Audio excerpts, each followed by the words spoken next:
It's hard to imagine what comedy would be like today without Commedia. I mean, it would, I think it would just be a black hole, you know, like it's impossible to imagine because it has influenced so much of Western society or civilization's idea of comedy. I just can't even imagine what it would be like without it.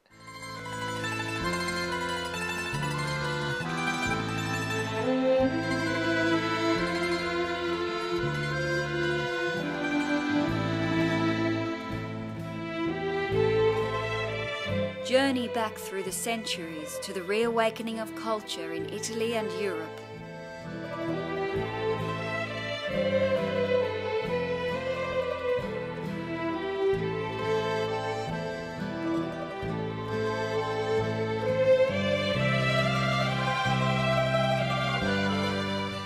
Discover the Italian tradition of masked theatre and the inspired characters that rose to prominence in the hearts and minds of the 16th, 17th and 18th century audiences.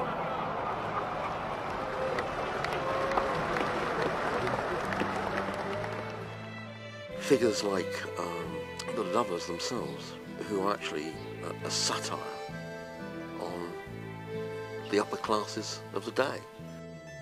Learn about the origins of Commedia dell'arte and the nature of their energetic and colourful improvised comedy style.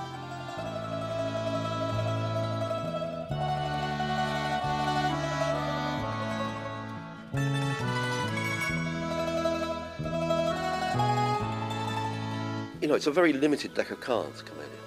Very limited. Yet somehow there's nothing you can't do. There is no situation you can't tackle. There's no story that's impossible.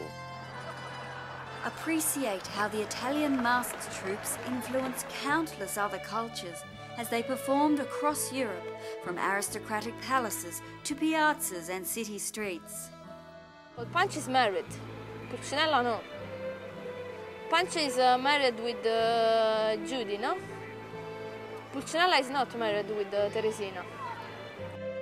It took some time before, in France especially, until Catherine de Medici came along, to begin to find a place in proper theatre for Commedia dell'arte. And I think there has always been, you know, this kind of air of populism about it, you know, which hasn't always been acceptable. And that continues through to the present day.